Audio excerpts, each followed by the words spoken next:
चलो भाई, इधर ध्यान दो।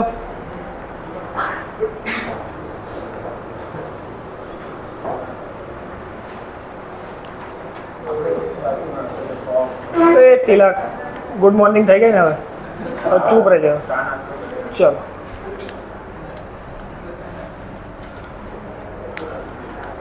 सबको आइडिया है कि आज का लेक्चर इंपॉर्टेंट है, मैंने 500 बार बोला था। तो प्रॉपर्टीज ऑफ कंडक्टर कौन बताएगा?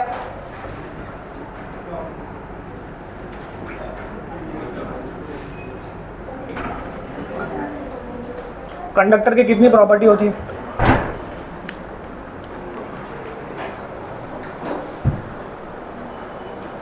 कुछ रिवाइज किया घर जाके? कोई भी रिवाइज करके आया है?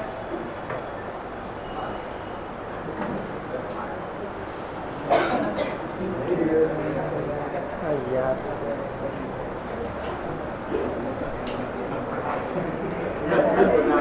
वो इज्जत करावला था हम लोग को। किसको डॉक्टर बनना है जीवन में? Please raise your hand. नहीं, मस्ती नहीं कर रहा हूँ, सीरियसली बता रहा हूँ। પછી કાલે આવજે છે। શું કાલે આવજે? તમે કાલે આવજે, કાલે ડાયટ આવે શું કરો? તમે તમારો એટલે કઈ બેઠો છું, શું કરું છું?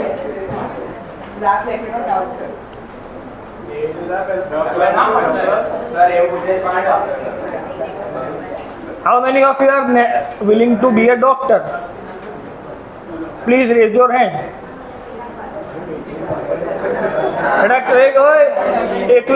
कंपाउंडर बनना है डॉक्टर? कॉन्फिडेंस है जीवन में तो हाथ ऊंचो करो। चेक 1 2 3 4 5 6 7। इधर किसको अच्छी इंजीनियरिंग कॉलेज चाहिए जीवन में?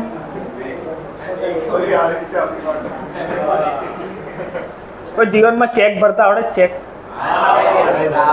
बैंक में चेक भरता आवड़े?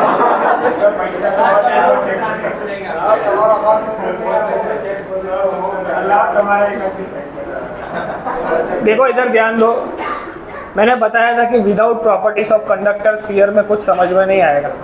फिर भी सब चला है मुंह धो के कि नए धोए बिना ही आ गए हो। तनिष नहीं ना हो तो हैं?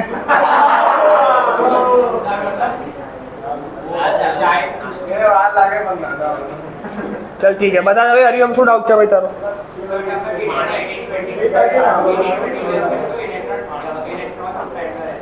શું કરે છે?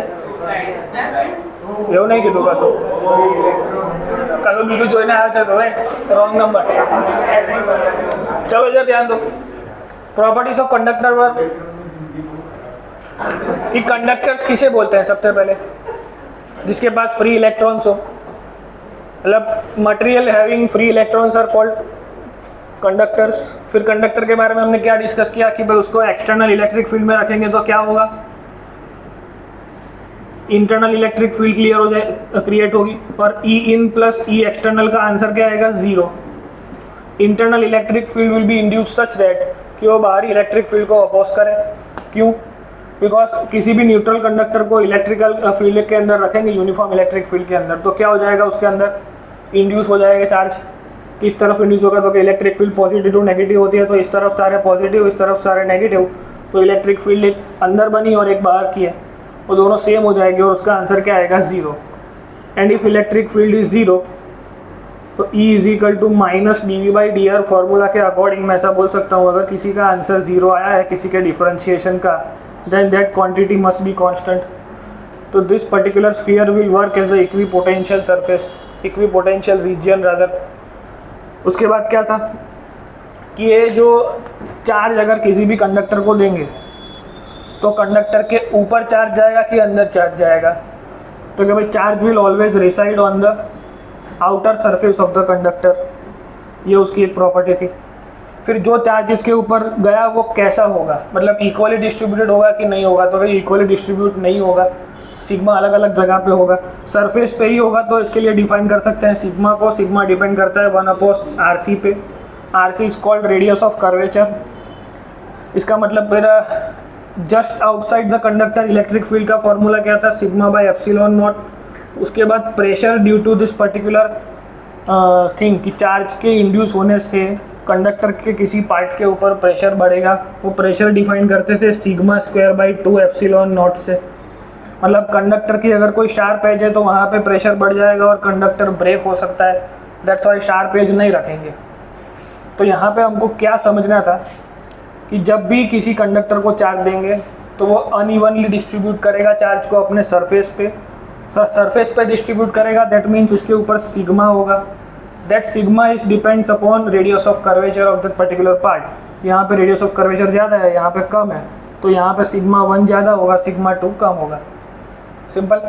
तो these are the basic things. फिर just outside the conductor electric field का फॉर्मूला था सिग्मा बाय एप्सिलॉन नॉट। उसके बाद प्रेशर क्रिएटेड और pressure created due to charge accumulation inside the conductor is called as sigma square by 2 epsilon naught. मतलब जहाँ पे ज़्यादा सिग्मा इकट्ठा होगा वहाँ पे प्रेशर ज़्यादा होगा और यहाँ से कंडक्टर के ब्रेक होने के चांसेस बढ़ जाएंगे।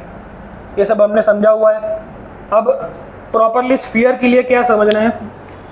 When we are imagining a sphere, तो स्फीयर के ऊपर अगर मैं चार्ज दूंगा तो वो कैसे डिस्ट्रीब्यूट करेगा? सिग्मा कांस्टेंट होगा कि नहीं होगा? Because radius of curvature is same for each and every point, sigma will be uniform for the sphere. Simple, ये क्लियर हो रहा है? तो properties of conductors was the very important topic कि sphere के ऊपर जब चार्ज देते हैं तो वो यूनिफॉर्मली डिस्ट्रीब्यूट अपने आप होता है। समझ में आ रहा है? कोई डाउट किसी को?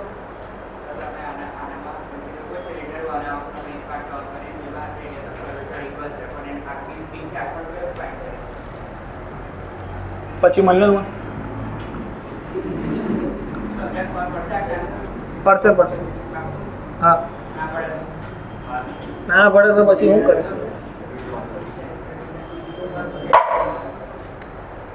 चलो, प्रॉपर्टीज ऑफ कंडक्टर सबको क्लियर है। अब कितने टाइप के स्फीयर्स होते हैं उसके बारे में थोड़ा डिस्कशन कर लेते हैं। लास्ट टाइम डिस्कस किया था total 4 types of spheres are there.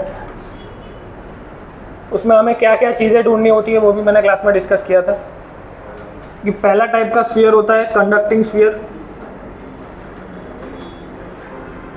Conducting hollow sphere, फिर सॉलिड स्फीयर। इन दोनों में भी 2 टाइप होते हैं। सॉलिड होलो की अगर बात करें तो होलो में भी 2 टाइप के स्फीयर हो सकते हैं।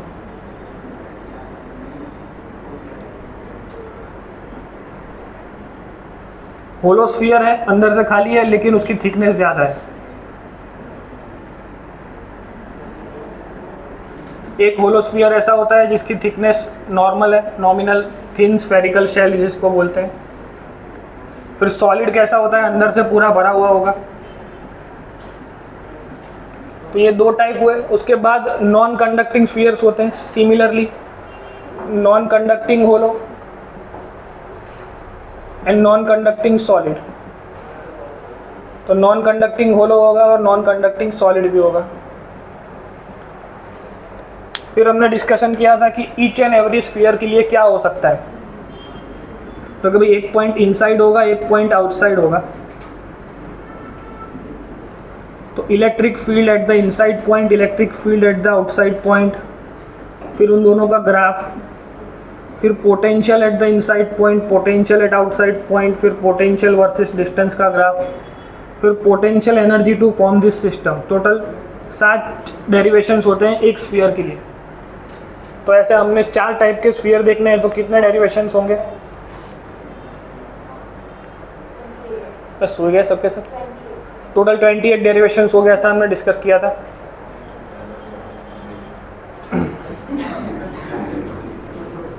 શું તકલીફ છે ભાઈ? अब ऐसे स्फीयर के बारे में डिस्कशन थोड़ा कम आएगा। जब भी होलो स्फीयर की बात करते हैं, जब तक बताया नहीं गया है कि sphere having radius r1 and r2, तब तक वो स्फीयर इमेजिन नहीं करता है। तब तक हमको यही स्फीयर इमेजिन करना है, होलो कंडक्टिंग स्फीयर।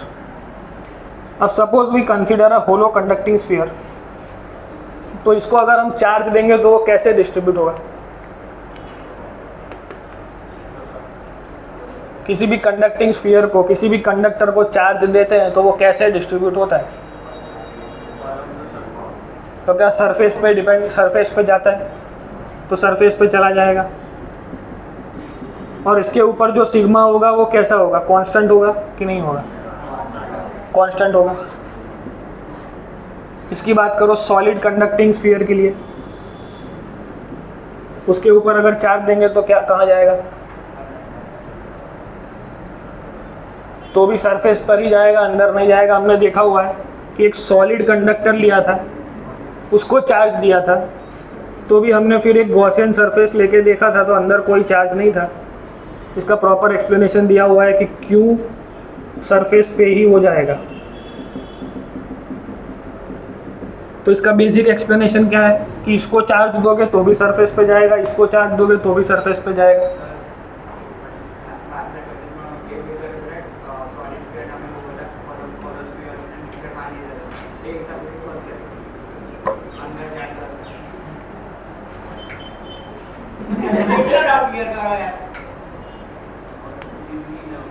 तो दर एक वस्तु एक सीक्वेंस में चल रही है, तेरे सारे सवाल का जवाब मिल जाएगा। એવું તું બની રહ્યો છે કે બોલાય નહીં મારે અહીંયાથી? એવું કરવાનું બંધ કર, બરાબર? अब समझो क्या समझना है हमको। कंडक्टिंग होलो स्फीयर, तो इसके लिए फील्ड मिल सकती है, पोटेंशियल मिल सकता है और पोटेंशियल एनर्जी भी मिल सकती है। इसके लिए भी फील्ड मिल सकती है, पोटेंशियल मिल सकता है, पोटेंशियल एनर्जी भी मिल सकती है। पर पोटेंशियल और फील्ड, सपोज मैं इलेक्ट्रिक फील्ड की बात करता हूँ, पोटेंशियल की बात करता हूँ और पोटेंशियल एनर्जी की बात करता हूँ, तो ये तीनों चीज़ डिपेंड किस पे करते हैं?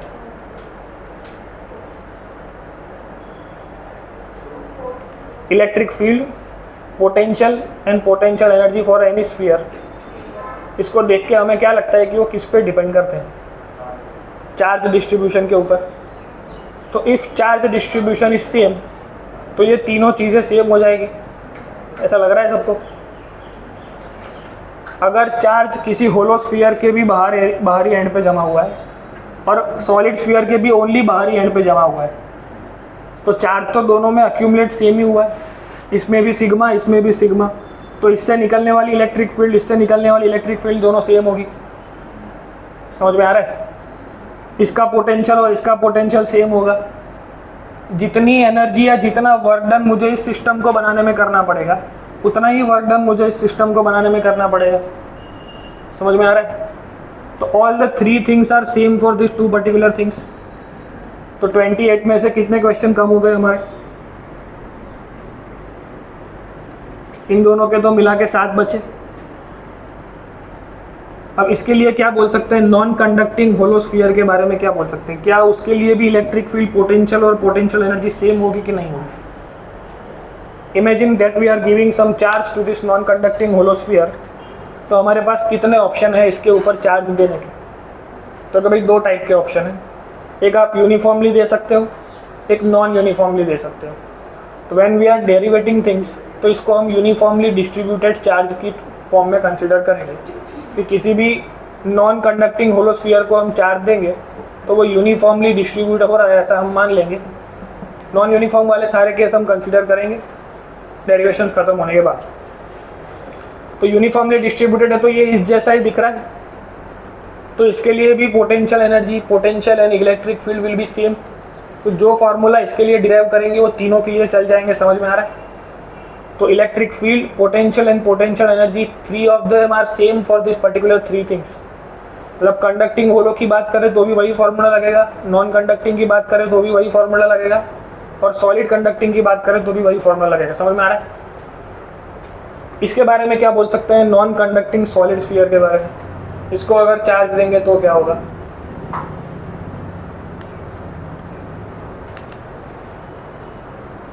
क्या ये भी सेम हो जाएगा कि नहीं होगा?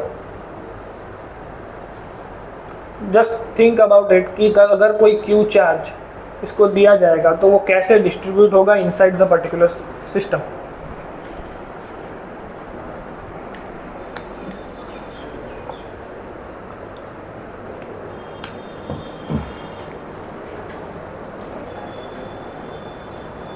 देखो कोई भी नॉन कंडक्टिंग चीज़ है तो चार्ज आपको डिस्ट्रीब्यूट करेगा कि अपने आप हो जाएगा। जैसे हमने देखा था कि कंडक्टिंग चीज़ के अंदर अगर चार्ज देंगे तो इट विल डिस्ट्रीब्यूट, अपने आप डिस्ट्रीब्यूट हो जाएगा इट्स बाय इटसेल्फ। क्यों? बिकॉज वो कंडक्टिंग स्फीयर है। नॉन कंडक्टिंग मतलब समझ लो एक वुडन स्फीयर है, उसके ऊपर चार्ज आप लगा रहे हो तो आपको लगाने पड़ेंगे। समझ लो चार्ज एक स्टिकर है किसी वुडन सरफेस के ऊपर आप लगा रहे हो तो आप पे डिपेंड करता है एक ही पॉइंट पे 50 लगा दे या पूरे चार्ज पे लगाओ। समझ में आ रहा है? मतलब पूरे पर्टिकुलर स्फीयर पे लगाओ। तो इसके लिए हमने मान लिया कि भाई यूनिफॉर्मली डिस्ट्रीब्यूटेड सिस्टम है। इसके पास क्या होगा? नॉन कंडक्टिंग के पास चार्ज भी होगा और मास भी होगा। तो इसको अगर चार्ज देंगे तो नॉन कंडक्टिंग तो अंदर भी चार्ज ले सकता है, कोई प्रॉब्लम नहीं आएगा उसको। समझ में आ रहा है? तो नॉन कंडक्टिंग के लिए सारी चीज़ें अलग से डिराइव करनी पड़ेगी। तो टोटल कितने डेरिवेशंस हुए? 7 + 7 14 डेरिवेशंस आर देयर। इसके सारे परमुटेशन कॉम्बिनेशन आज तक बहुत बार पूछे गए। आपको क्या याद होना चाहिए? Electric field inside and outside the system, potential inside and outside the system, फिर दोनों के ग्राफ पता होना चाहिए कि इलेक्ट्रिक फील्ड और पोटेंशियल कैसे डिपेंड करते हैं डिस्टेंस पे, फिर पोटेंशियल एनर्जी को डिफाइन करना आना चाहिए। पोटेंशियल एनर्जी मतलब energy required to create the system, system बनाने के लिए जो एनर्जी यूज हुई या फिर जो वर्क डन करना पड़ा, इन्फिनिटी से चार्ज ला करके इसके ऊपर रखने पड़े तब जाके सिस्टम बना होगा। समझ में आ रहा है? सिंपली नोट कर लो इसको कि what are the types of sphere. इसको लिख देना HC, hollow conducting, solid conducting, hollow non conducting and solid non conducting.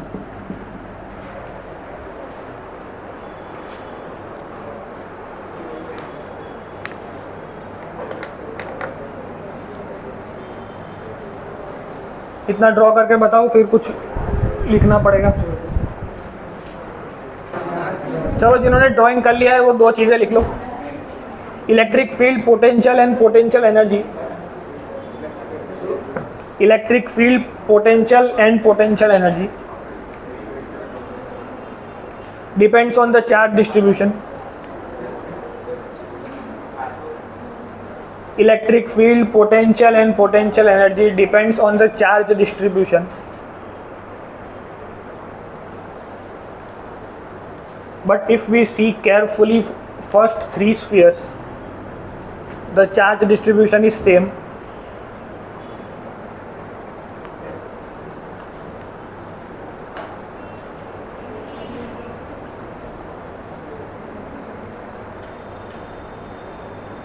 So that electric field potential and potential energy is same.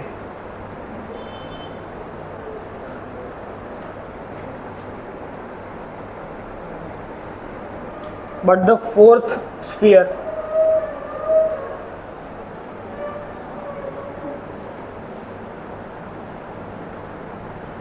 has different type of charge distribution.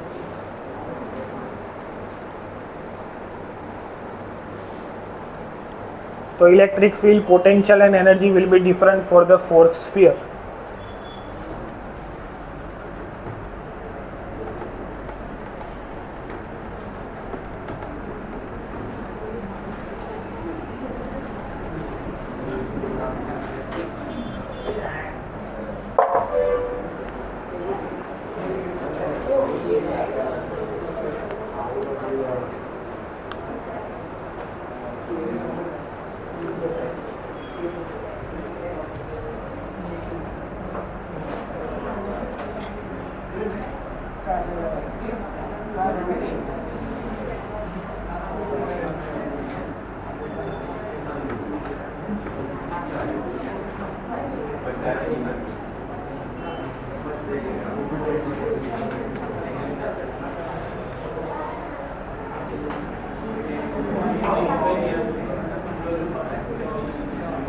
चलो इधर ध्यान दो, कुछ लिखना नहीं है, इधर ही देखना है।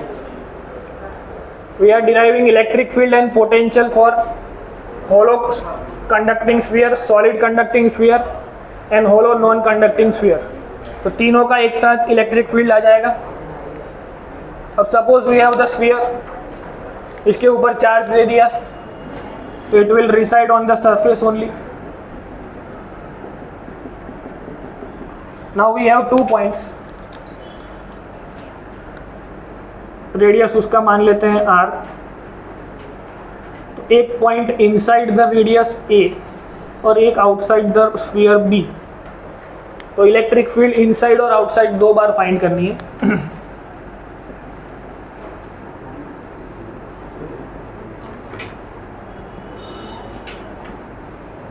मतलब r लेस देन r के लिए और r ग्रेटर देन r के लिए.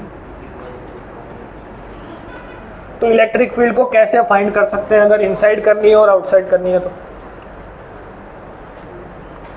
What is the procedure to find the electric field due to this particular thing.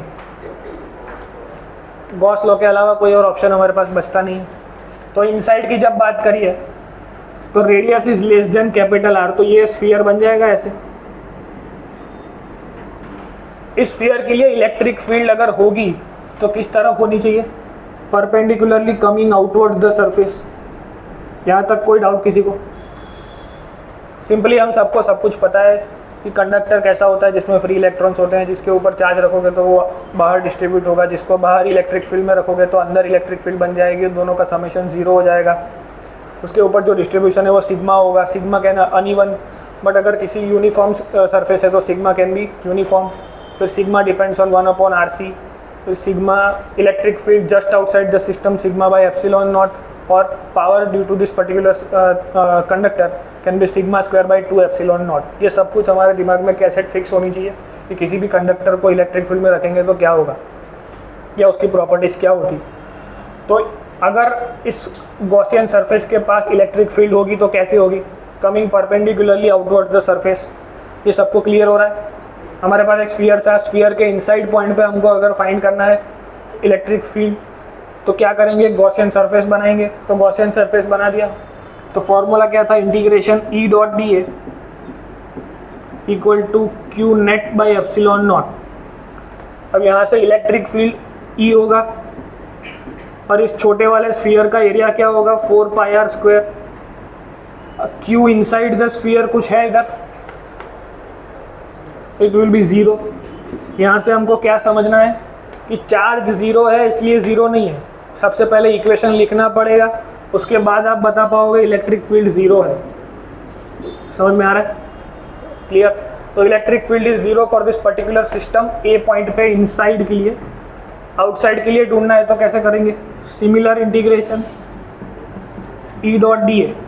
पर अब आउटसाइड पॉइंट कौन सा है, बी पॉइंट. तो एक अलग गॉसियन सरफेस सोचना पड़ेगा that should cover the B point और passing through the B point. 2 option हमारे पास बनते हैं. इसमें भी अगर इलेक्ट्रिक फील्ड होगी तो कैसी होनी चाहिए, perpendicularly coming outward the surface. Area of the thing is coming outward the surface. तो फॉर्मूला बरोबर है. यहाँ से क्या बोल सकते हैं, Q in by epsilon not. अब Q इन के बारे में क्या बता सकते हो आप, इलेक्ट्रिक फील्ड तो है. एरिया ऑफ द स्फीयर क्या हो जाएगा, 4πr². Now the radius is greater than r. तो Q इन का फॉर्मूला क्या होगा इसके लिए, टोटल चार्ज कितना है स्फीयर के अंदर, तो Q चार्ज है. Q चार्ज अगर आपने डिस्ट्रीब्यूट करा है तो Q बाई एप्सिलॉन नॉट. तो क्या बन जाएगा फॉर्मूला इलेक्ट्रिक फील्ड का, कि Q बाई r² बन जाएगा. कोई डाउट किसी को कहाँ से आएगी?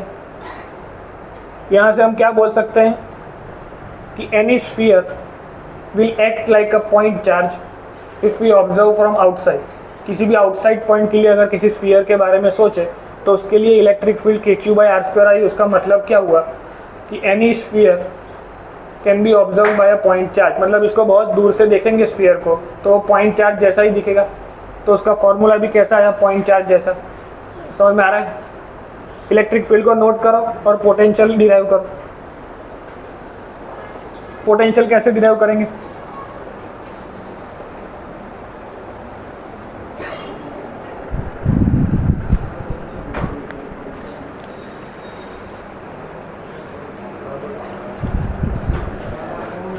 लिखने का टाइम देता हूँ, 1 मिनट इधर ध्यान दो।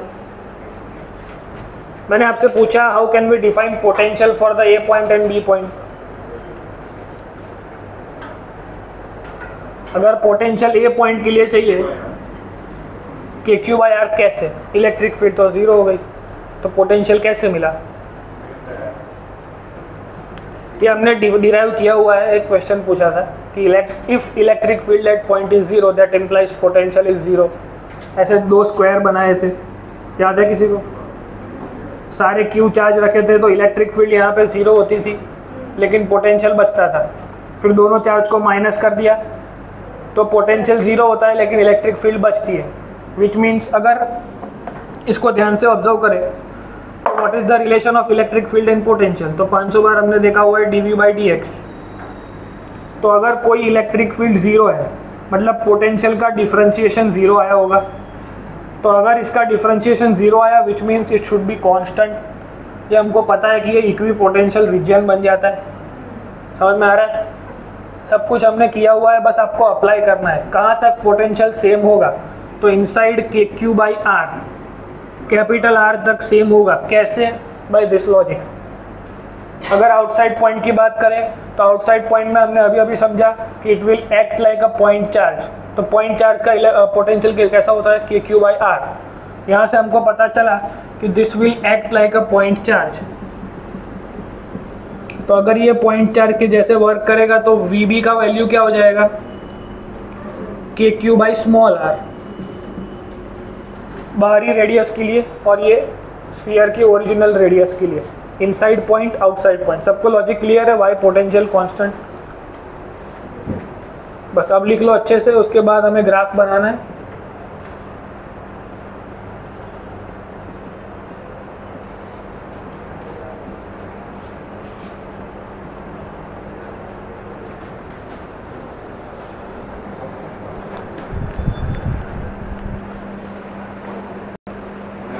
चलो ग्राफ बनाओ।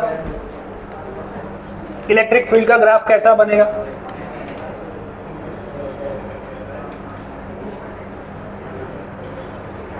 इनसाइड पॉइंट के लिए there is no electric field, तो जब तक उसका रेडियस कैपिटल R होगा तब तक तो कोई इलेक्ट्रिक फील्ड ही नहीं है, तो वहाँ तक कोई ग्राफ नहीं बनेगा।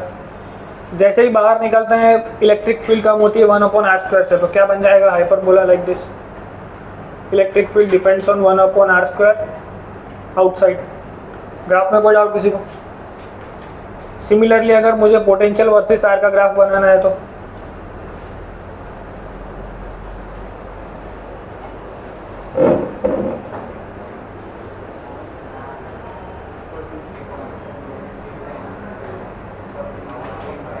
इनसाइड पॉइंट के लिए KQ/R कांस्टेंट जा रहा है। जैसे ही आउटसाइड जाएंगे तो ये रेडियस इंक्रीज होगी तो R का वैल्यू बढ़ जाएगा। तो डिनोमिनेटर अगर इंक्रीज होगा तो क्या हो जाएगा? वैल्यू कम होगी। समझ में आ रहा है?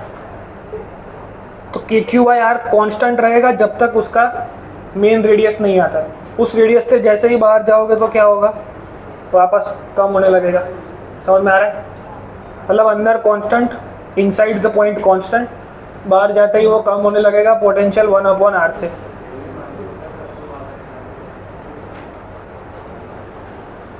देखो एज इट इज ग्राफ वाले क्वेश्चन यहाँ अगर ध्यान से समझे तो हमारे पास 1 2 3 4 5 6 क्वेश्चन सॉल्व हो चुके हैं। ऐसे ही क्वेश्चन एज इट इज पूछे गए, तो आपको ऐसे ही रटा हुआ होना चाहिए कि इलेक्ट्रिक फील्ड 0 मतलब पोटेंशियल कांस्टेंट। आउटसाइड पॉइंट के लिए it will act like a point charge, तो KQ/R², KQ/R। फिर दोनों के ग्राफ दिमाग में तुरंत इमेजिन हो जाने चाहिए। अब इसके बाद वाला सेगमेंट जो है वो नया है कि we have to derive potential energy for this particular case.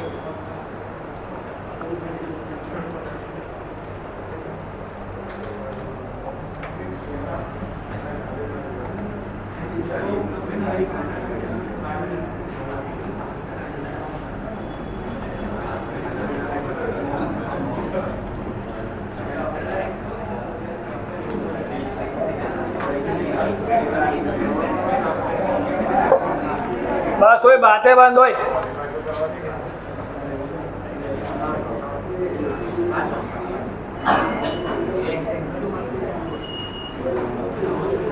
Let's discuss potential energy for this particular 3 cases. तो ये बातें बंद हो, एक मंथन। अब सपोज फिर से तीनों के लिए पोटेंशियल एनर्जी भी सेम होगी, हमको पता है। जिसको भी डिराइव करना आता है वो अपने हिसाब से कर सकता है और आंसर बाद में कंफर्म करा सकता है। तो कंसीडर अ स्फीयर। अब इस स्फीयर के ऊपर हमें चार्ज लगाना है।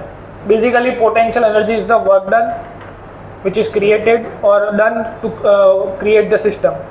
तो सिस्टम बनाने के लिए हमारे पास एक स्फीयर है, स्फीयर के ऊपर चार्ज लाने हैं। तो सपोज इसके ऊपर टोटल Q चार्ज लाया हमने। ये सिस्टम बन जाने के बाद ऐसा कुछ दिखेगा सारा चार्ज आ जाने के बाद, पर तुरंत तो ऐसा हुआ नहीं होगा, इन्फिनिटी से एक एक चार्ज करके लाना पड़ेगा। इमेजिन कि इसको पूरा हमने तोड़ दिया, पूरा तोड़ के ऐसे मिक्सर में डाल के उसको पीस दिया तो पाउडर बन जाएगा। तो Q चार्ज का एक स्फीयर था, उसको पूरा पाउडर बना दिया। तो ईच क्या बोल सकते हैं उसको, each flake of that powder will be dq। तो एक एक फ्लेक हमको इन्फिनिटी से लाना पड़ेगा, समझ में आ रहा है? तो वो करने के लिए सपोज इमेजिन स्फीयर की रेडियस तो सेम ही रहेगी। सपोज ये बड़ा बना है, ये छोटा बना है, ऐसा मत सोचो, दोनों आ रही है। पर चार्ज लाते लाते इन्फिनिटी से हम चार्ज ला रहे हैं, dq चार्ज। और अभी तक हम Q चार्ज ला चुके हैं, स्मॉल q चार्ज।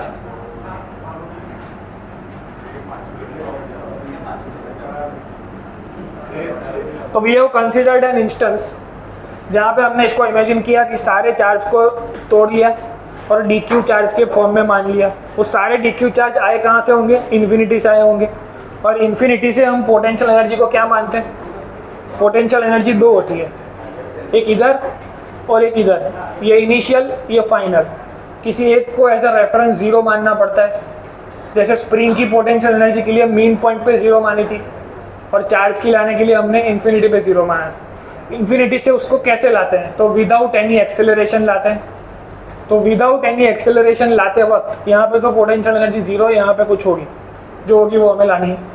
अब यहाँ पे कुछ पोटेंशियल एनर्जी होगी तो उसको डिफाइन कैसे करेंगे? तो U is nothing but work done by external agent. याद करो तो इस पर्टिकुलर चीज़ को लाने के लिए एक्सटर्नल एजेंट कुछ वर्क कर रहा है और उसको धीरे धीरे ला रहा है। सबसे पहला चार्ज जब आया होगा तब तो कुछ था नहीं, तो उसके ऊपर कोई कोई वर्क डन नहीं करना पड़ा होगा। फिर जब दूसरा dq लाएंगे तब वर्क डन करना पड़ा होगा, फिर तीसरा लाएंगे तब करना पड़ा होगा। उसमें से एक इंस्टेंस हमने माना कि चार्ज लाते गए और इसमें q चार्ज आ चुका है और एक dq चार्ज हम ला रहे हैं, समझ में आ रहा है? तो उसको लाने के लिए हमें क्या करना पड़ेगा? Work done due to external agent. अब उसको रोकने के लिए एक work done due to external agent होगा और ऑपोजिट डायरेक्शन में कौन सा वर्क डन होगा? Work done due to electrostatic force या फिर कंजर्वेटिव फोर्स। तो ये माइनस होता है बिकॉज ये प्लस तो ये माइनस। तो यहाँ से हमको पता है work done due to external agent can be return as Q delta V। इसमें कोई डाउट किसी को? कहाँ से आया? ऐसा फॉर्मूला हमने किया हुआ था, V is equal to W/Q and work done ही एनर्जी है तो ये हो जाएगा U/Q। तो U is equal to VQ लिख सकते हैं। पर इसमें पोटेंशियल कैसा है? Delta V। तो यहाँ का पोटेंशियल मुझे जीरो मानना पड़ेगा एज कम्पेयर टू यहाँ का कुछ पोटेंशियल मिलेगा। समझ में आ रहा है? कोई डाउट किसी को यहाँ तक? अब करना क्या है हमको कि इस पर्टिकुलर एनर्जी को डिफाइन करना है कि ये work done due to external agent को that is nothing but the potential energy that we have to derive. तो यहाँ से जो ला रहे हैं वो तो छोटा सा वर्क डन है dW। उस dW को अगर इंटीग्रेट करेंगे तो टोटल वर्क डन मिल जाएगा। समझ में आ रहा है? लेकिन उस dW को मैं लिख सकता हूँ इंटीग्रेशन dQ डेल्टा V। कोई डाउट किसी को यहाँ पर? अब हमको पता है कि किसी भी फाइनल पॉइंट की अगर ये चीज़ बन गई है तो उसके ऊपर कितना पोटेंशियल होगा? KQ/R। सिंपल। कोई डाउट किसी को? Capital R। सपोज रेडियस तो सेम होगी because both are the spheres are same. समझ में आ रहा है? तो ये डेल्टा V की जगह क्या लिख सकता हूँ मैं? VI minus VF। समझ में आ रहा है? पर बचेगा क्या? Only sorry VF minus VI। तो फाइनल बचेगा दैट इज KQ/R माइनस 0। तो डेल्टा V की जगह क्या लिख सकते हैं? KQ/R लिख सकते हैं। कोई डाउट किसी को यहाँ तक? तो इंटीग्रेशन क्या आया? KQ/R into DQ। Where radius of the sphere is constant, k is also constant. तो किसको इंटीग्रेट करना पड़ेगा? चार्ज को। q को इंटीग्रेट करना पड़ेगा dq से, because we are bringing charges from infinity to this particular sphere. तो कितना चार्ज अप्लाई? तो पहले जब कुछ नहीं था तब तो 0 चार्ज था, फिर जब सब आ जाएगा तो कितना हो जाएगा? q चार्ज हो जाएगा। तो सिंपली इसको इंटीग्रेट करो 0 से q तक, जो आएगा वो आंसर।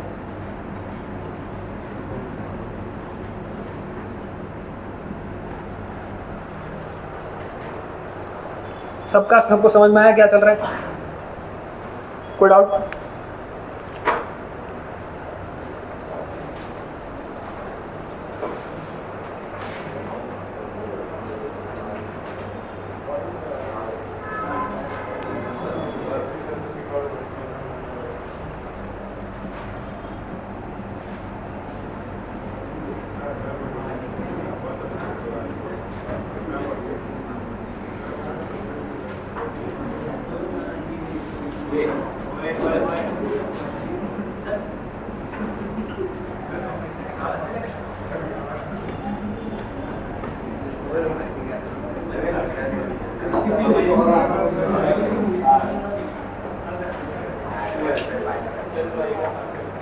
टाइम पास बंद कर ला हरिओम, बाकी जतो रहे थी मगर ना बगाड़ बधानो।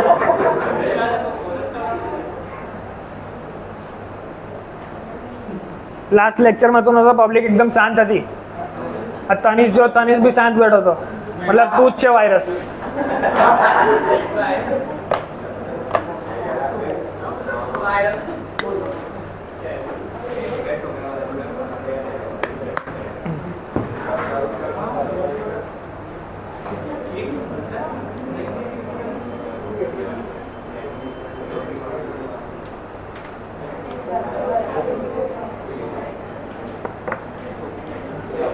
अब एक सेंटेंस लिख लो सिर्फ कॉन्सेप्ट के लिए,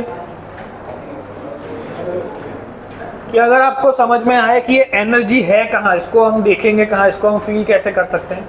क्योंकि this energy lies in the electric field itself.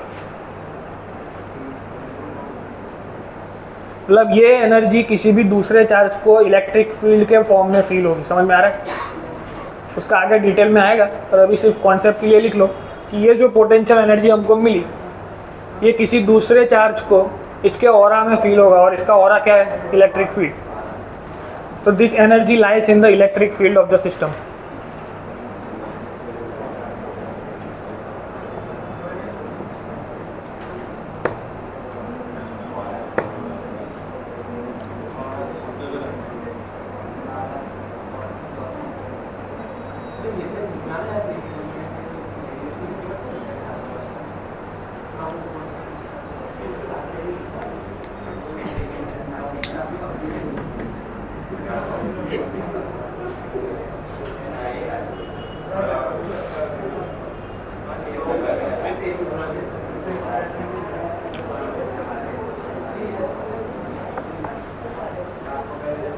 थोड़ी स्पीड रख दो, थोड़ी।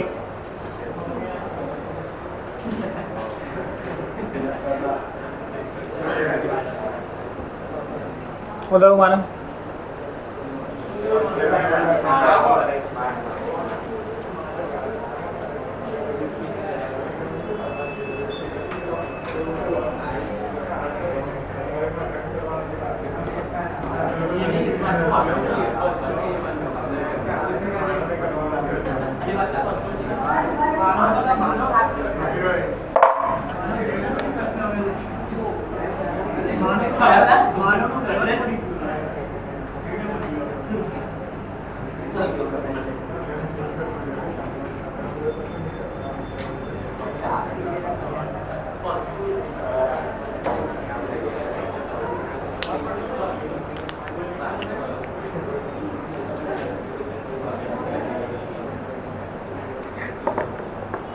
समझ में आ रहा है अंश?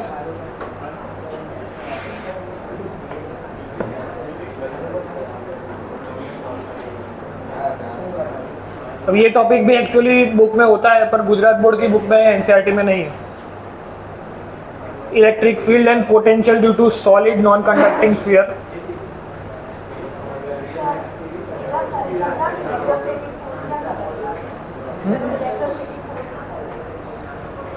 Suppose we have to define potential energy for two charge Q1 and Q2।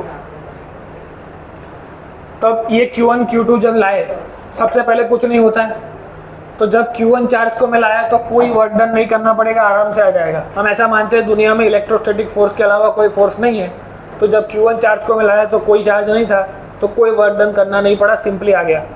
पर जब मैं दूसरा चार्ज लाऊंगा इन्फिनिटी से, तब इसके ऊपर वर्क करना पड़ेगा, बिकॉज ये चार्ज यहाँ पर है, तो इसकी वजह से एक इलेक्ट्रोस्टैटिक फोर्स इसके ऊपर लगेगा, लाइक दिस, मतलब कंजर्वेटिव फोर्स। और जब मैं दूसरे चार्ज को ला रहा हूँ, तो किसी भी लाने के लिए कुछ तो करना पड़ेगा, तो उसे बोलते हैं एक्सटर्नल फोर्स। तो जो एक्सटर्नल फोर्स ने वर्क किया, that is work done due to external agent, और जो वर्क डन इलेक्ट्रोस्टैटिक फोर्स ने किया उसे बोलते हैं work done due to conservative force. तो अगर मैं इसको प्लस मानता हूँ तो इसको माइनस मानना पड़ेगा, इसको प्लस मानता हूँ तो इसको माइनस मानना पड़ेगा, और ये वर्क डन ही एनर्जी होता है। तो अगर जो वर्क डन मिला वही एनर्जी है इस सिस्टम को फॉर्म करने के लिए लगी। That is the simple logic. यहाँ पे हमने क्या किया, वो स्फीयर था, स्फीयर को तोड़ के सबको DQ चार्ज में कन्वर्ट कर दिया, फिर इमेजिन किया कि सारे DQ चार्ज को इन्फिनिटी से ला रहे हैं। तो लाते वक्त हम क्या करते हैं, सेम लॉजिक जो हमने पहले पोटेंशियल एनर्जी को डिराइव करने में लगाया था, वही लॉजिक यहाँ पे लगाया।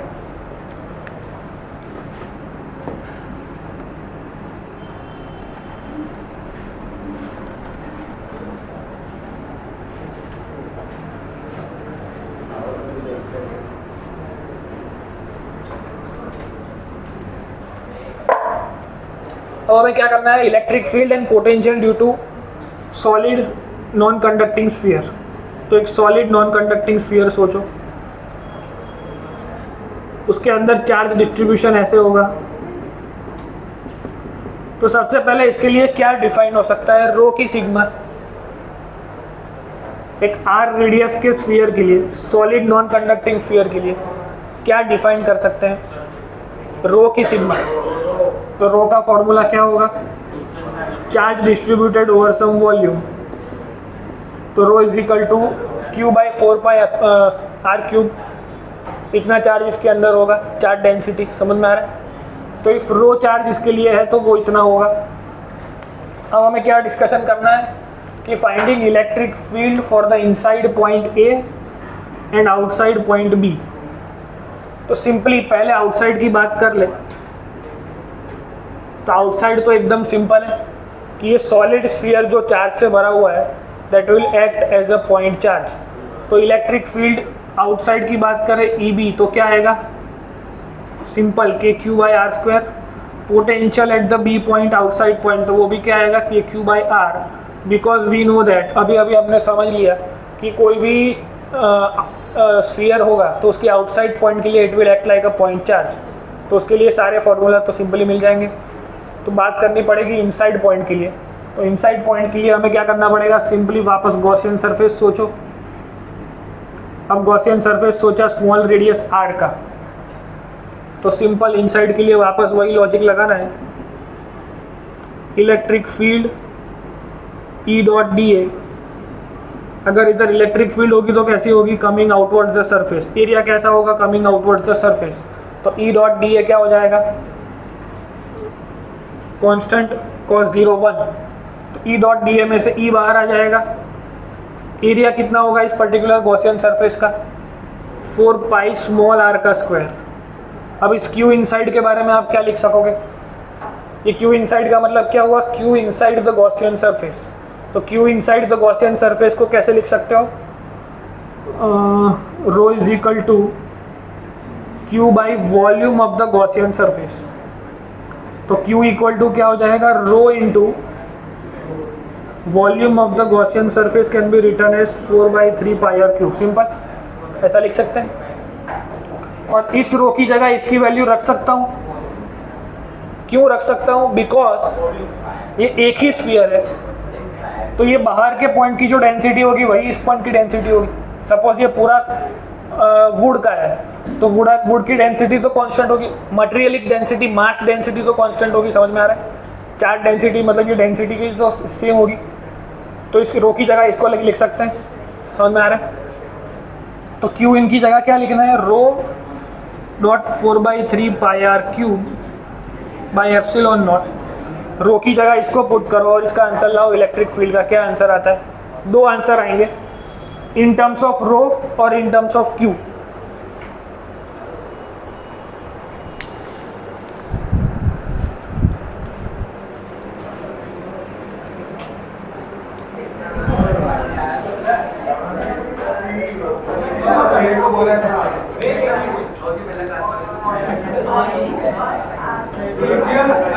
देखो इतना कैंसिल हो जाएगा, 4 pi cancel, R square cancel. फिर इस रो की जगह इसको पुट कर देंगे तो क्या आएगा? Q by 4/3 pi R cube. ये 3 ऊपर चला जाएगा और एक आर तो ऊपर पड़ा हुआ है।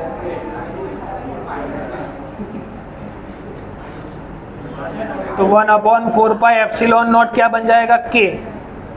तो 3KQR/R क्यूब। और क्या आवे चला? एक रो को अगर रहने दो तो आएगा ρr/3 एप्सिलॉन नॉट। ये 3 नीचे आ जाएगा तो एक फॉर्मूला बचा ρr/3 एप्सिलॉन नॉट। दूसरा फॉर्मूला आएगा जब रो की वैल्यू पुट कर दोगे तब। तो 3 भी कैंसिल आउट થઈ જશે ને જોડે। અહીંયા એક 3 બચ્યો છે એટલે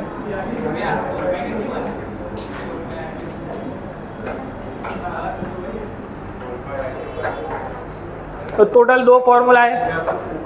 नहीं समझ पड़ी? वंस मोर, पहले इधर ध्यान दो। 4 पाई कैंसिल हुआ, आर स्क्वायर से आर क्यूब कैंसिल हुआ तो एक आर बचा, रो आर। ये 3 नीचे चला जाएगा तो क्या बचा? ρr/3 epsilon naught. ये फर्स्ट फॉर्मूला रो के फॉर्म में, इसको याद करना पड़ेगा। दूसरा फॉर्मूला, इस रो की वैल्यू पुट कर दो। रो की वैल्यू क्या है?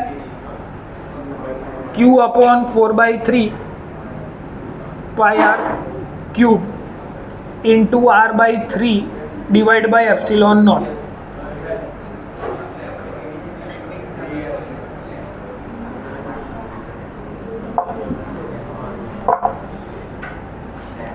Q/4/3 pi R cube epsilon naught. और ये 1/3, आर तो ऊपर पड़ा हुआ था तो 1/3 कैंसिल हो जाएगा। तो 1/3 कैंसिल हो गया। 1/4 पाई एप्सिलॉन नॉट क्या बन जाएगा? के। तो KQR small r by R cube.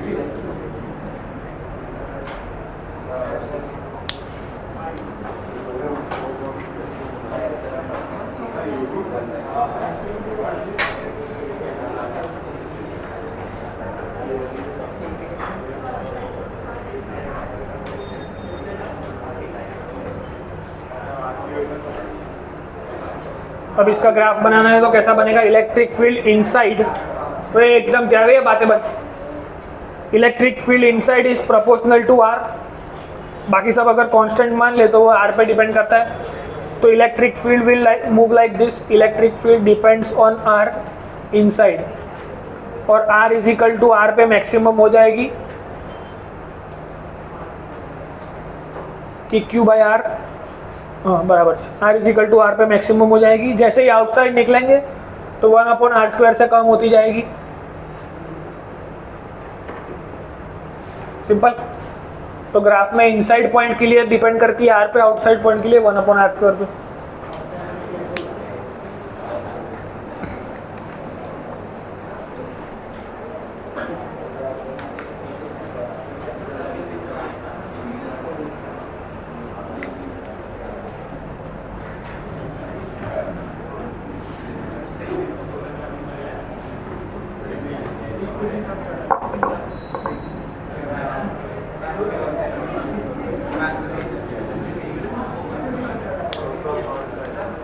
Potential calculate करो सिमिलरली लास्ट में जैसे किया वैसे।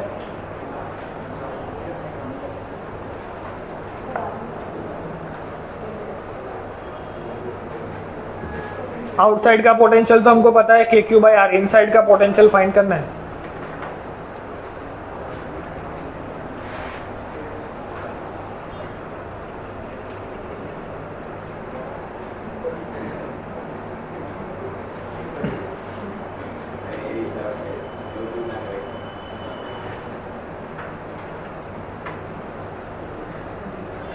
अरे हम इसका आंसर ला तो समझ में आएगा, तेरे को कुछ समझ में आएगा। पोटेंशियल फाइंड करके दिखाओ इस पर्टिकुलर चीज़ का इनसाइड पॉइंट के लिए।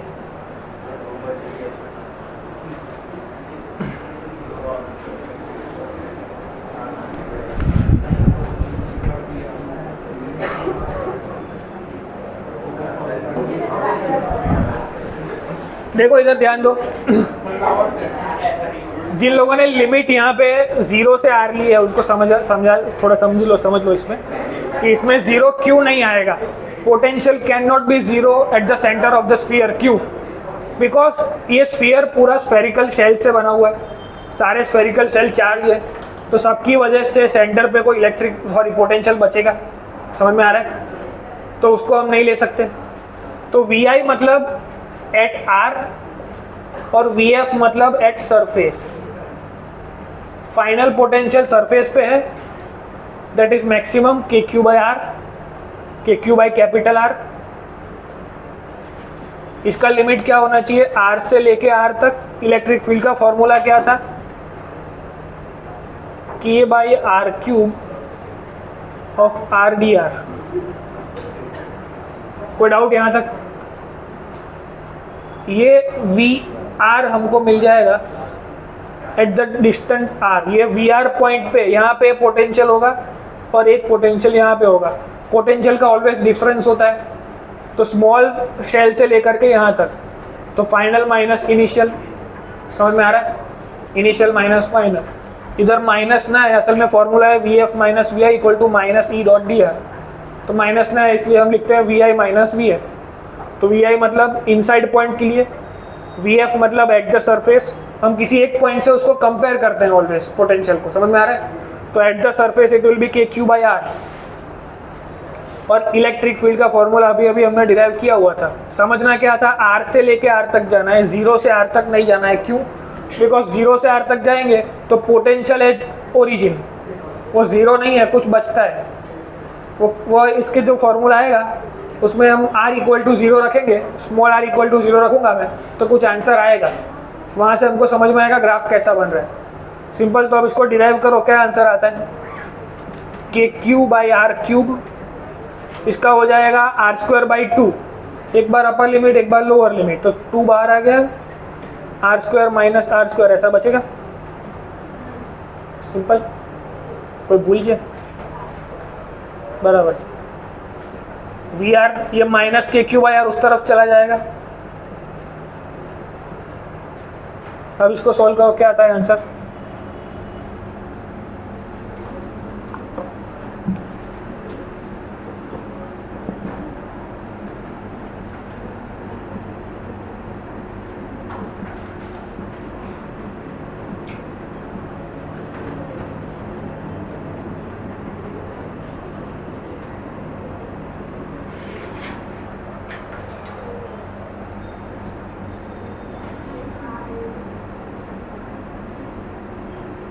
ये 2r क्यूब अंदर जाएगा तो क्या बचेगा?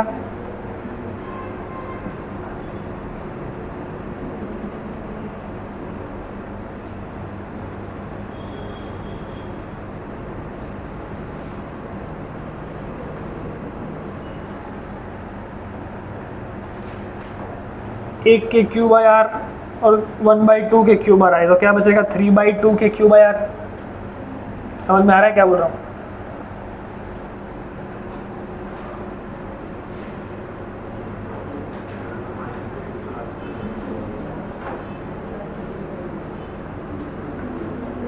अब यहाँ से के क्यू बाई आर कॉमन निकाल लो, जो बचेगा वो आंसर।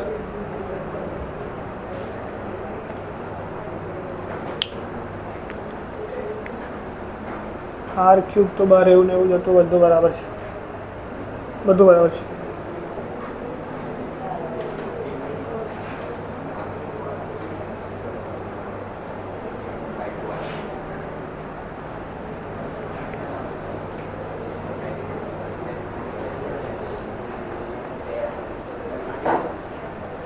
कि Q by 2r cube 3r square minus r square answer आ रहा है।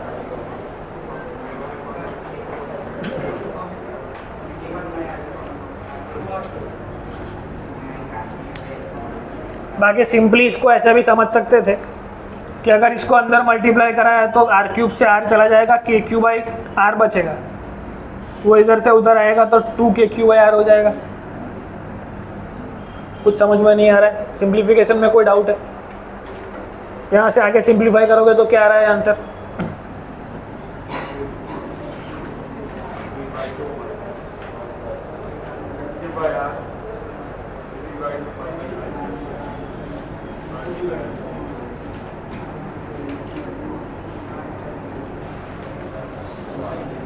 के क्यू बाई 2r कॉमन निकल जाएगा, अंदर बचेगा 3 माइनस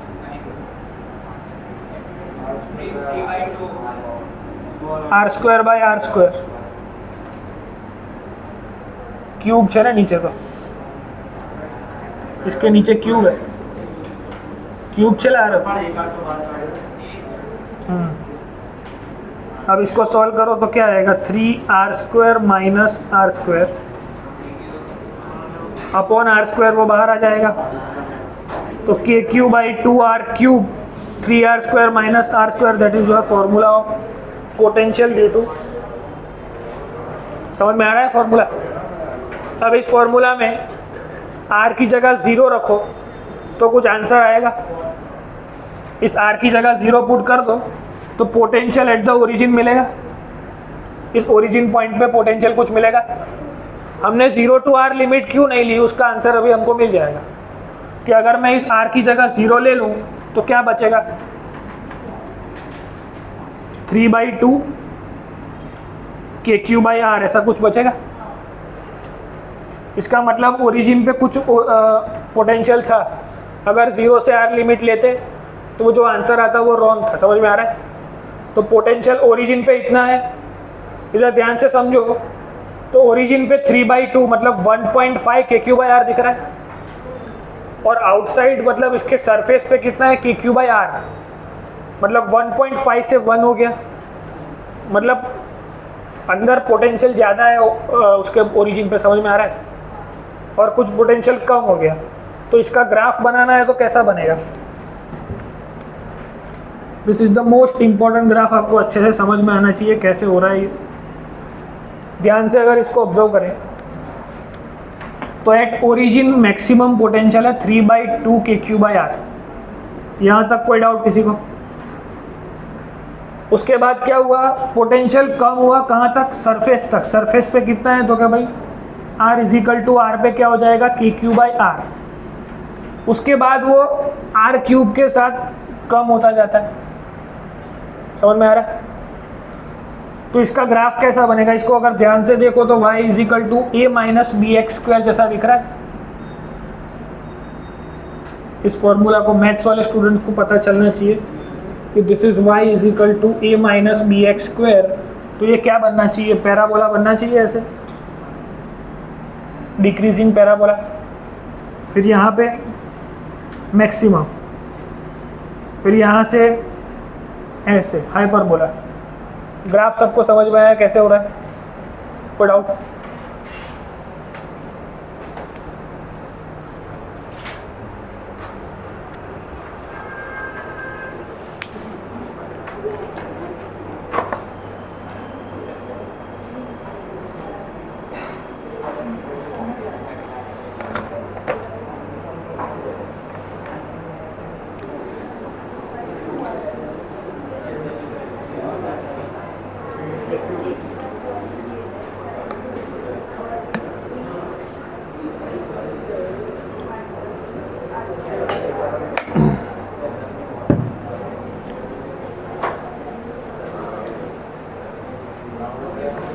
टोटल 13 डेरिवेशन हो चुके हैं, लास्ट डेरिवेशन बाकी, potential energy due to solid non conducting sphere.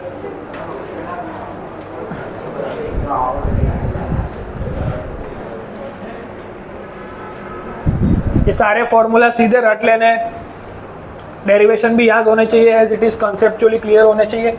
ये सारे ग्राफ हमको पता होना चाहिए कि कौन सा इक्वेशन बन रहा है, पैराबोला का इक्वेशन बन रहा है, और कैसा पैराबोला। तो डिक्रीज हो रहा है, भैया हमने इमेजिन करके समझा कि यहाँ पे ज़्यादा है पोटेंशियल, फिर उससे कम हुआ, फिर उससे कम हुआ, बाहर जाते वक्त और कम हो गया। समझ में आ रहा है?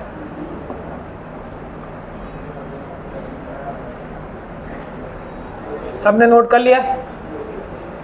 हेडिंग लगाओ potential energy due to solid non conducting sphere.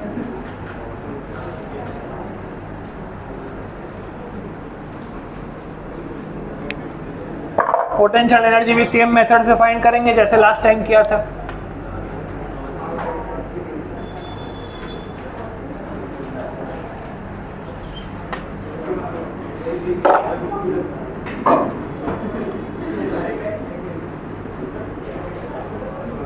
Similar हमारे पास नॉन कंडक्टिंग सॉलिड स्फीयर, इसको क्या करना पड़ेगा, मिक्सर में डाल के पाउडर बना दो और मान लो कि सारे चार्ज DQ के हैं, तो DQ के सारे चार्ज इन्फिनिटी पे ले जाओ, वहाँ से एक एक करके लेके आओ, तो क्या मिलेगा, potential energy to form the system.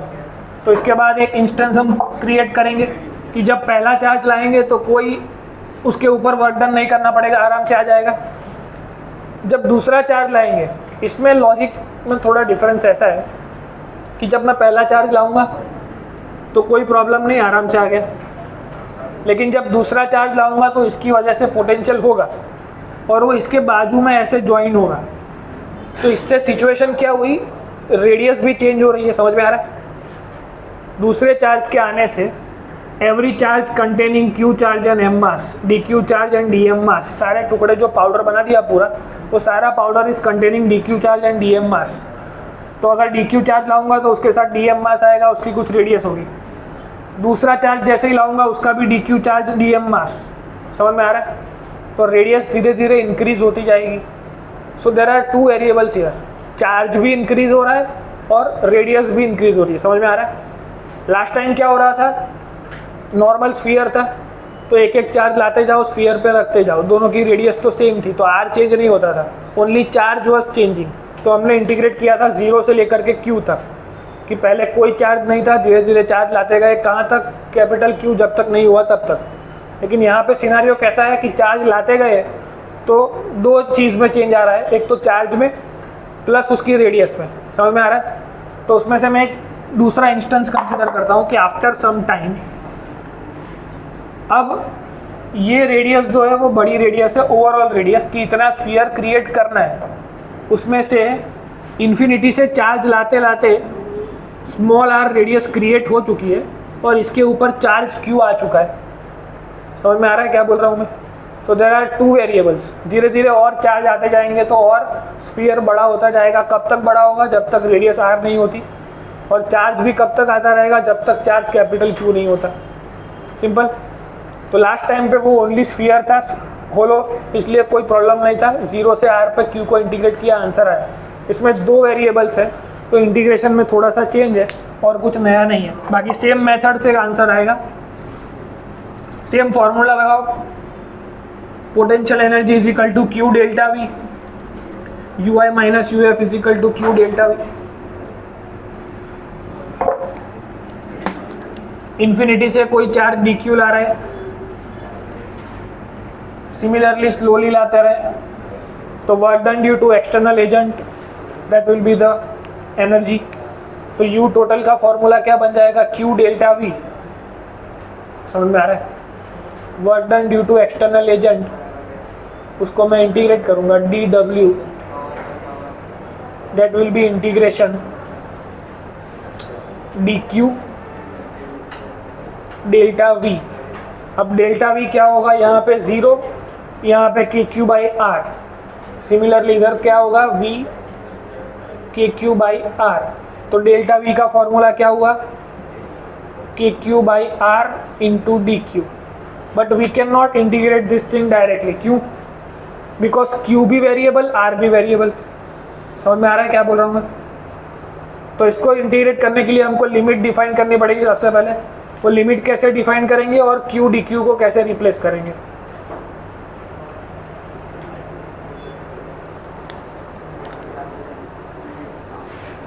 कोई आइडिया?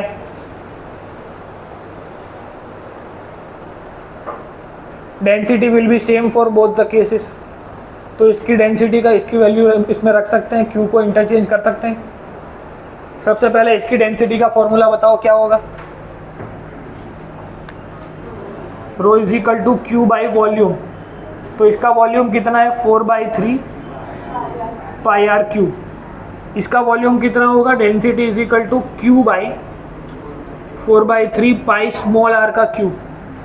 तो क्यू की जगह रो दिस लिख सकते हैं, तो वो रिप्लेस करो। और मुझे डी क्यू भी चाहिए, तो उसका एक बार डिफरेंशिएशन ले लो तो डी क्यू आ जाएगा। कुछ नहीं समझा, 2 मिनट आप लोग फटाफट ट्राई करो, अनलिमिटेड टाइम नहीं अपनी पास, अर्धो कलाक अच्छे हो।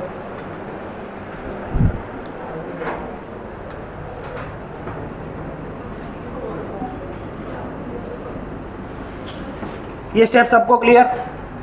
क्यू इधर है, इसको यहाँ ले गए, rho into V. Now density for the both the spheres are common because sphere तो वही है, तो डेंसिटी की जगह ये लिख सकता हूँ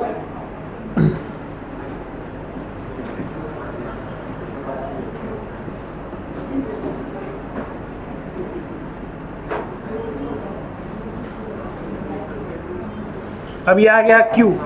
इसका एक डेरिवेशन ले लो dQ, तो इसका एक डेरिवेशन लेंगे तो क्या आएगा, 3r⁻²2 dr Q/r³। या r³ का डिफरेंशिएशन क्या होगा, 3r², Q का Q रहेगा और नीचे r³ का r³। तो dQ की जगह इसको पुट करो, Q की जगह इसको पुट करो, फिर उसको इंटीग्रेट करना है, सिंपल। K रहेगा, Q की जगह पुट करेंगे Q/r³/r³, dQ की जगह Q 3r²/r³, तो एक एक r चला जाएगा, KQ² बाहर आ जाएगा, अपॉन r⁻⁶ भी बाहर आ जाएगा।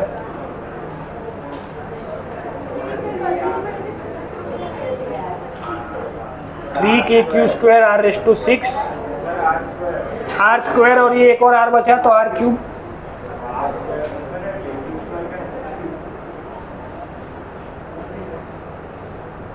r⁻⁴ बचेगा, इधर स्क्वायर होगा। इस r⁻⁴ को इंटीग्रेट करना पड़ेगा 0 से r तक। Q की वैल्यू रखी, dQ की वैल्यू रखी, इंटीग्रेशन का इंटीग्रेशन, और कुछ नया नहीं किया है। एक बार फिर से बोल देता हूँ, Q की जगह लिखा Q की जगह लिखा Q/r³/r³, Q/r³/r³, K/r तो था ही, तो एक एक r चला गया तो r² हो गया इधर। फिर dQ की जगह रखा Q 3r²/r³, Q 3r²/r³ into dr, 3r² dr ऐसा होगा इसका डिफरेंशिएशन। उसका एक बार और करना पड़ेगा तो dr। अब सब कुछ r के फॉर्म में आ गया। Q तो जितना चाहिए उतना बाहर आ चुका है, तो जितना कांस्टेंट है K कांस्टेंट बाहर, Q² बाहर, 3 बाहर, r⁻⁶ भी बाहर, बिकॉज मैक्सिमम रेडियस यहाँ तक लानी है। अंदर बचा r² + r², तो r⁻⁴। अब इसको इंटीग्रेट करेंगे तो क्या आएगा, r⁵/5। कहाँ से कहाँ तक, 0 से r तक। तो 0 से r तक करेंगे, एक बार अपर लिमिट रखेंगे तो r⁵ हो जाएगा। तो फाइनल आंसर क्या आएगा, 3KQ²/5r। ऐसा आंसर आ रहा है, 3/5 KQ²/r बराबर है।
देखो होमवर्क में इतना करना पड़ेगा, ये पूरा टेबल बनाना है। Total 7 question for this 3 particular thing, दूसरे 7 question for this particular thing. Total 14 derivation हमने किए, सारे फॉर्मूला आपको रटे हुए होने चाहिए। कौन सा ग्राफ क्यों बना, कैसे डिपेंडेंसी है, सब कुछ हमको याद होना चाहिए। इस सेगमेंट पे जाएंगे तो 10 मिनट वेस्ट होगा। We have to solve 1 question here. 2-3 question solve करते हैं तो समझ में आएगा कैसे क्वेश्चन आते हैं। तो इतना फटाफट नोट करो और ये होमवर्क में कर लेना। अभी प्लान था कि पूरा अभी रिवाइज कराऊं, पर टाइम नहीं है उतना हमारे पास।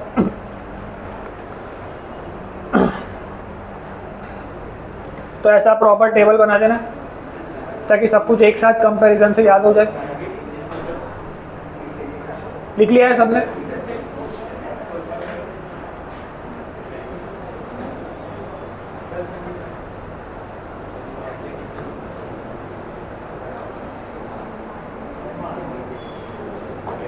जिन लोगों ने लिख लिया है वो हेडिंग डालो, questions on non conducting solid spheres.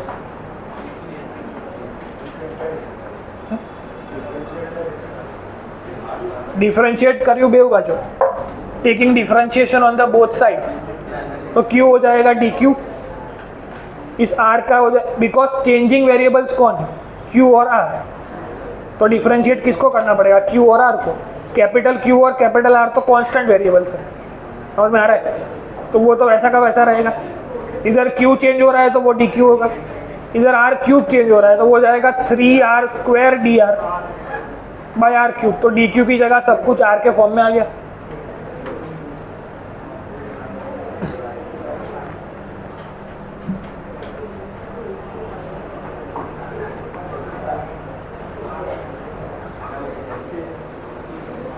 इसको करने के 2 तरीके हैं, या तो Q को रिप्लेस कराओ या तो R को रिप्लेस कराओ। अगर तेरे को Q से इंटीग्रेट करना है 0 to Q लिमिट रख के, तो इस R को किसी तरह से रिप्लेस कराओ और कैपिटल R के फॉर्म में ले आओ।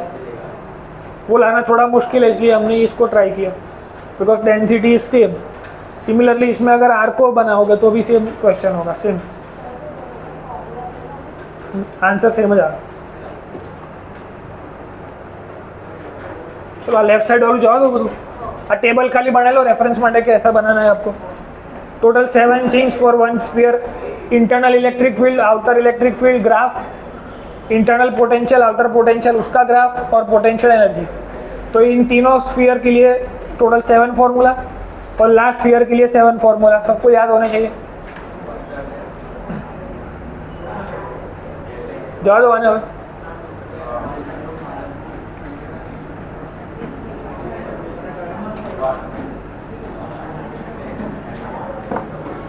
चलो फटाफट इधर ध्यान। क्वेश्चन नंबर 20 आया है शायद।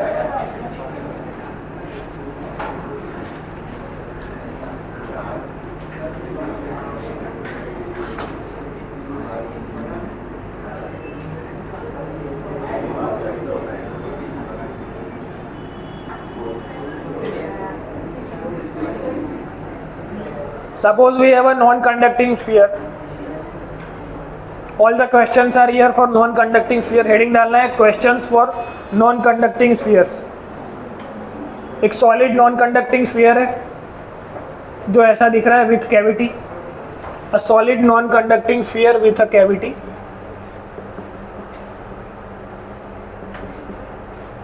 We have to find electric field at inside point A and outside point C. क्या आएगा आंसर?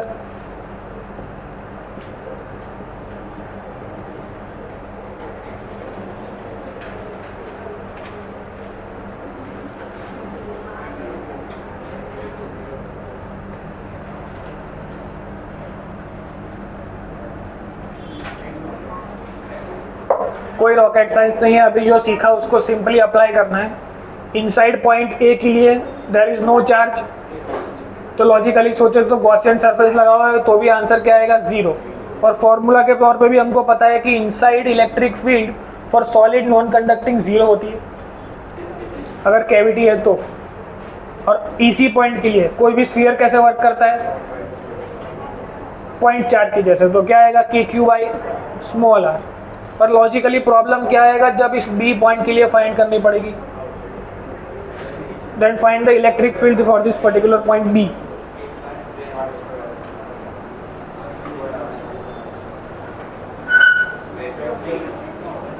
अलग मेथड चाहिए, स्क्वायर। ओके, मैं कि दोनों आंसर कैसे, बी पॉइंट यहाँ पे है,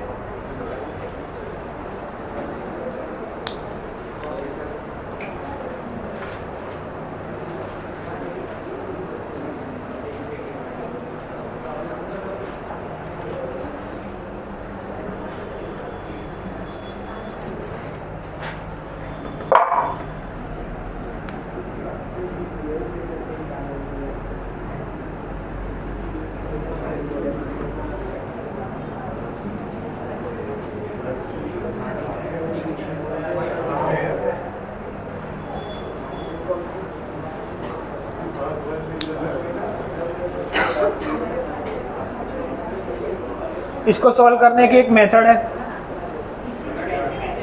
we have to consider Gaussian surface.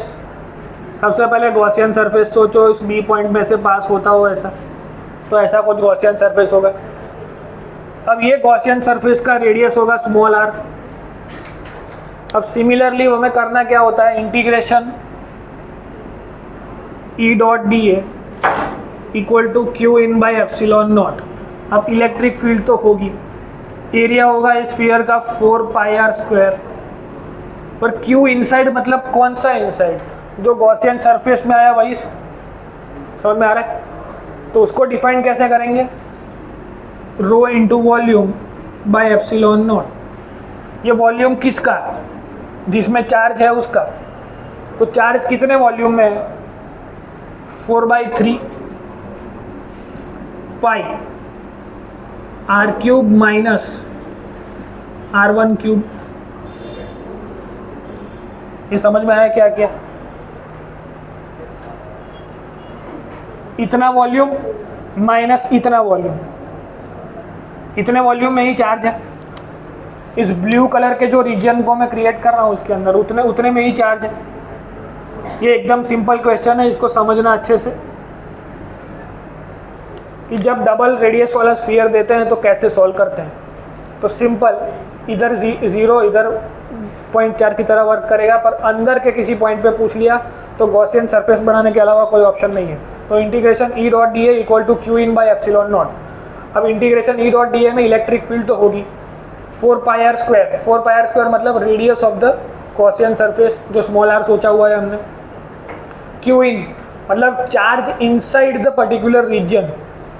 Charge कहाँ पे है, इतने पट्टे पर ही है, अंदर तो होलो है, कैविटी पड़ी हुई है, समझ में आ रहा है। तो इतना वॉल्यूम माइनस इतना वॉल्यूम करूंगा तो इतना वॉल्यूम मिलेगा, समझ में आ रहा है। तो मैंने क्या किया, पूरा वॉल्यूम फाइंड किया, 4/3 pi small R cube minus 4/3 pi R1 का क्यूब। दोनों में से 4/3 पाई कॉमन निकल जाएगा, समझ में आ रहा है कैसा है वो स्टेप। और इस रो को कैसे लिख सकते हैं, rho is equal to charge upon volume. वो कौन सा वॉल्यूम, वो तो पूरा वॉल्यूम होगा स्फीयर का। वो कैसे मिलेगा, rho can be given as Q मतलब पूरा Q, volume is 4/3 pi R2 cube minus R1 cube. समझ में आ रहा है क्या कर रहा हूं। तो इस रो को यहाँ पे पुट करा दो, Q upon 4/3 pi R2 cube minus R1 cube, 4/3 pi R cube minus R1 cube by epsilon naught. इसको सॉल्व करोगे जो आएगा वो answer, Q by epsilon naught K Q by R square, और बाजू में ये आर का रिलेशन बचेगा। फाइनल आंसर आएगा electric field is given by K Q by R square R cube minus R1 का cube R2 cube minus R1 का cube. तो बी पॉइंट के लिए ये जनरली आपको समझ में आ गया कैसे सॉल्व करना है। मतलब कैविटी वाला स्फीयर या थिकनेस वाला कोई होलो स्फीयर, वो ऐसे सॉल्व होता है। समझ में आ रहा है? मतलब थिकनेस वाला स्फीयर भी एक ही चीज़ है और सॉलिड नॉन कंडक्टिंग स्फीयर भी एक ही चीज़ है विथ कैविटी। समझ में आ रहा है? इसमें और ऑप्शंस आते हैं कि कैविटी सिमेट्रिक है, इसमें आप ध्यान से समझो तो कैविटी सिमेट्रिक है, that's why hollow with thickness become solid sphere. समझ में आ रहा है? Solid with cavity becomes hollow with some thickness, because cavity कैसी है? सिमेट्रिक कैविटी है। समझ में आ रहा है क्या बोल रहा हूँ? होलो स्फीयर ऐसा होता है थिन स्फेरिकल सेल, लेकिन थिकनेस वाला स्फेरिकल तो ऐसा होगा, कुछ थिकनेस होगी उसकी। अब मैंने बोला कैविटी वाला नॉन कंडक्टिंग स्फीयर, तो वो भी यही हुआ और वो भी वही है, दोनों सेम हो रहा है। समझ में आ रहा है? ऐसा कब हुआ? जब कैविटी सिमेट्रिक है। समझ में आ रहा है? ये R2 माइनस R1 का डिस्टेंस कांस्टेंट है सब जगह पे, तब क्या होता है? Hollow non conducting with thickness with thick is equal to solid non conducting. पर कौन से केस में? जब सिमेट्रिक कैविटी हो तब। जब सिमेट्रिक नहीं होगी तब क्या करना है? ऐसा भी एक क्वेश्चन कराता हूं।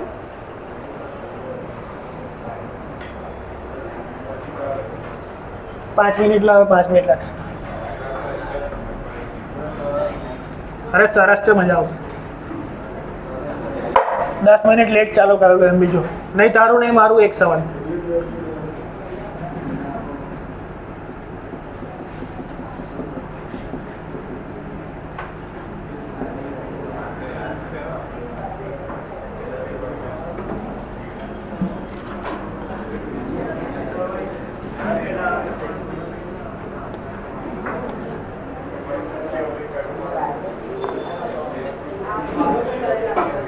देखो एक बड़ा स्फीयर है जिसकी रेडियस है 4r, उसके अंदर एक नॉन सिमेट्रिक कैविटी है जिसकी रेडियस है r। तो समझ में आ रहा है? चलो नेक्स्ट क्लास में करेंगे, कोई बात नहीं।